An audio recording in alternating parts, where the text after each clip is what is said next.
Salut tout le monde, on se retrouve aujourd'hui dans une nouvelle vidéo et c'est la partie 2 de je trie l'ensemble de mes vêtements et donc on passe à la partie penderie aujourd'hui. Je vous insère quand même un petit plan de ce qui est actuellement posé sur mon lit parce que c'est indécent. Sans doute il y a des gens pour qui c'est pire. Je sais notamment que pour ma mère c'est pire, mais ça me dérange. Voilà, c'est une quantité qui me dérange. Voilà, parce qu'on l'a déjà vu la dernière fois, déjà le reste de ce qui est plié en armoire. Donc forcément, voilà, plus la penderie, plus elle est espacée, plus c'est pratique de trouver des vêtements, moins ils se froissent, donc c'est quand même plus pratique. Donc on va commencer au fur et à mesure, je vais tout trier là et après je remettrai dans la penderie, sachant que je range dans la penderie par type de vêtements, genre tous les chemisiers par couleur, toutes les vestes par couleur, les jupes, etc. Bref, ça part. Il y a plein de petites choses que j'ai plus envie de voir, que j'ai plus envie de mettre, que des choses qui ont encore l'étiquette, choses que j'ai achetées juste avant le confinement que je n'ai encore jamais mis, même si j'ai mis exactement la même en noir, cette couleur. Je vais lui laisser encore une chance parce que j'ai beaucoup de vêtements qui pourraient s'accorder à ça avec des collants et cet été quoi, cet automne. Ensuite on a une petite veste, elle est neuve, je la garde. Ensuite, des cintres vides. Des vestes par-dessus des vestes. Comment voulez-vous que cette veste soit portée s'il y a deux vêtements sur un même cintre? Ce n'est pas possible. Ce n'est pas possible. Idéalement, j'aimerais bien aussi avoir quasiment toujours que les mêmes cintres. Là, j'ai plein de cintres différents, même si je dirais qu'il y en a peut-être 70%, 75% qui sont des Ikea identiques. Est-ce que cette veste est vraiment à moi? Ou est-ce que je l'ai piquée à ma mère? J'ai comme un doute. Je vais la mettre à part. Non, puis des petites vestes noires, j'en ai plein, donc au pire je vais lui rendre. Et je sais pas si c'est la sienne ou pas, mais voilà quoi. Le truc le plus scandaleux de mon dressing, en général de ma penderie en tout cas, c'est vraiment... Tous les cintres viennent de tomber. C'est le nombre de chemisiers que j'ai, notamment des chemisiers noirs. Parce que c'est vraiment ce que je mets le plus. Et c'est un scandale. J'ai une chemise blanche que je ne mets quasiment jamais puisque c'est très dur, puis ça salit, etc. Mais bon, pour les entretiens, c'est intéressant d'en avoir au moins une. Pour des occasions en particulier où on a besoin d'une chemise blanche ou je ne sais pas.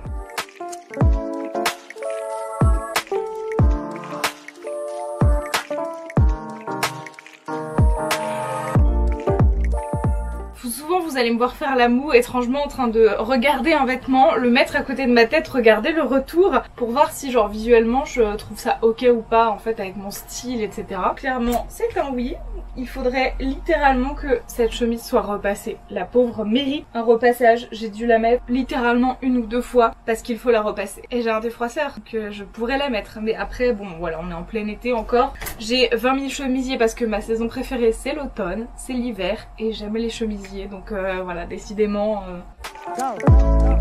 Celui-ci par contre, c'est non. C'est non. C'est non. C'est non.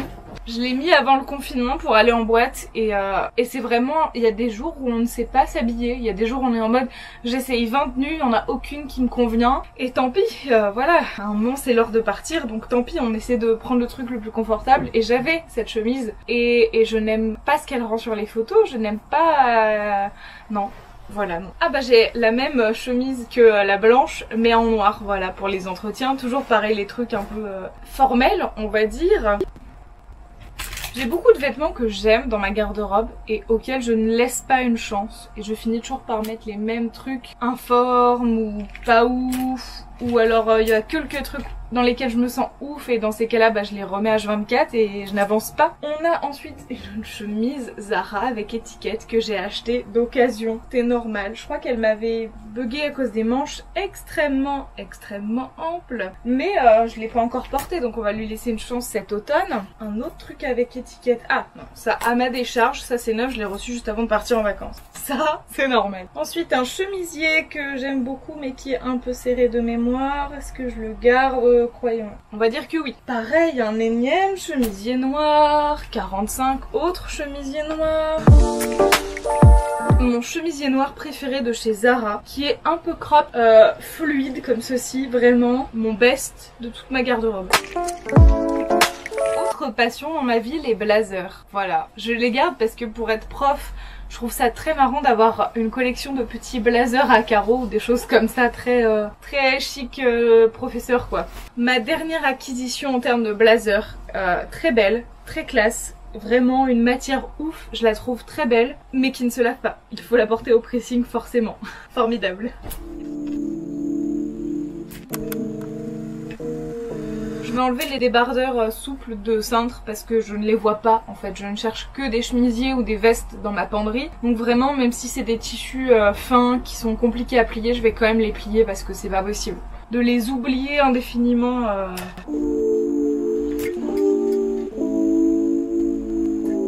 J'arrive enfin de la première pile. Je suis contente, j'ai quand même viré quelques trucs de ce que j'ai balancé du lit, que je ne vois plus. Mais les vêtements se cassent la gueule, donc je vais les ranger dans l'armoire pour ceux-là, les trier au fur et à mesure, et après je passerai à la deuxième pile qui est essentiellement des manteaux, des blousons, des jupes et quelques robes. De retour, je suis d'avance désolée pour les bruits qu'il y a dehors et qui gênent. Donc ensuite on passe du coup à une veste. Une autre veste pour changer. Là c'est vraiment la partie blouson en fait, donc forcément j'ai encore deux blousons. Mais ah oui non, ça c'est le deuxième blouson en simili-cuir qui a pris cher quand même. Je vois que je pense que c'est sa dernière saison cette année.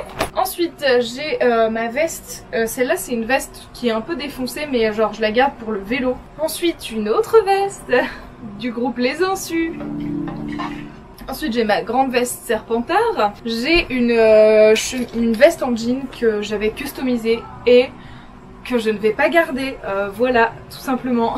Ensuite j'ai des jupes que je garde pour celles-ci parce qu'elles sont assez récentes, que je sais qu'elles ont une chance d'être mises un jour prochainement. Ça c'est une jupe longue que j'ai achetée pendant les soldes, donc il y a encore une étiquette, tout est normal. Ça je garde aussi. J'essaye aussi de voir des looks dans ma tête sur ce que je peux me permettre en tant que future prof, en tant qu'étudiante dans ce domaine-là. Et c'est tout pour cette vidéo dont j'ai oublié de filmer la fin par manque de batterie. Donc voilà, vous m'en excuserez. J'espère que ça vous aura plu. On se retrouve très vite pour la partie 3. Ciao ciao.